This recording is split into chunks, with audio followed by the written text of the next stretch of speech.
Hello everyone, this is Matt from the LIbreQuest podcast, and this is part 3 of my January 2001 Linux gaming box build. It is based around the Dell Optiplex 8100 limited edition, and it is a 1.3 gigahertz processor with 512 megs of RAM bus, and what else about it? It's just cool. I don't know, but I kind of went over in part 2 the parts that are in it, the things that I had to replace. And tonight I'm going to be featuring some of the games that I got working on it. Some of the games at that time that I enjoyed playing is what I really wanted to focus on. And the cool thing about it is with VMware that actually shipped with the operating system, you could use some games that had software rendering available. And software rendering was quite popular, but DirectX was hugely popular, and so was OpenGL. And if you couldn't use those options, you did have software rendering in some titles. So I'm going to be showing that. However, even though it's virtualization, you did still have to have your installation media in order to play some of the titles because they would want to do the verification thing. And I'm also going to be doing one of those, I watch a lot of YouTubers where they do this stuff where it's kind of like they'll play a video of a system they're talking about with some cool music. I was like, cool, I'll put some music together in LMMS, and I'll do that too because it's just kind of cool. And I thought it'd be kind of fun because it's such an old system. And one thing that I did add to the system was it was a brand new kit from 2004 with ultraviolet lighting. Came with a little ballast, and it runs on 12 volts.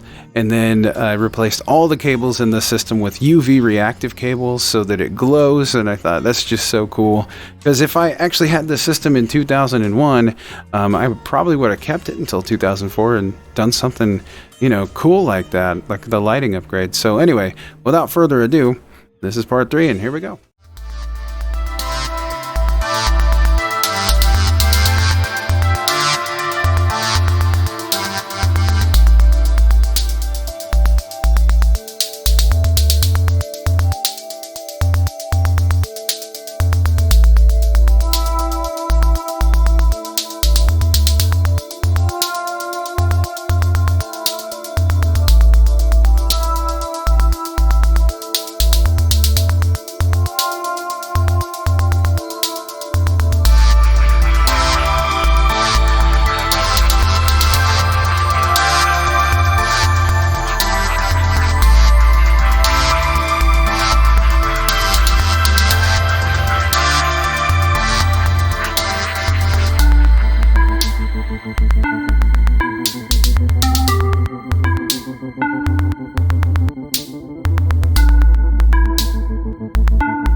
So 2 of the games that I really enjoyed playing at the time were Metal Gear Solid and Half-Life.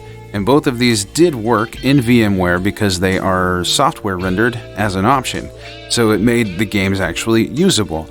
But in VMware using Windows 98, there was some weird driver issue with the VMware mouse driver, which meant that the cursor was continually blinking in the middle of the screen, which was very annoying.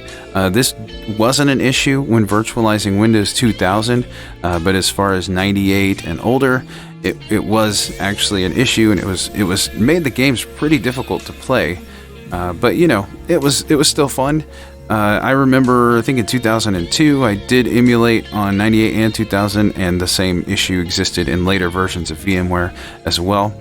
But needless to say, it was pretty cool that this January 2001 gaming build, I was able to get these to work. Now at the time, Wine was a thing, but you did have to have a Windows install where you could mount that partition in order to use those games, and I just didn't want to actually do a physical install of Windows. I thought, no, I'm going to stick to VMware and see how that goes, and surprisingly, it was actually very playable, and it's just really cool. This system turned out to be quite fun, and I'm actually so impressed that things have worked as well as they have on this. Of course, there was a lot of pain getting things to work.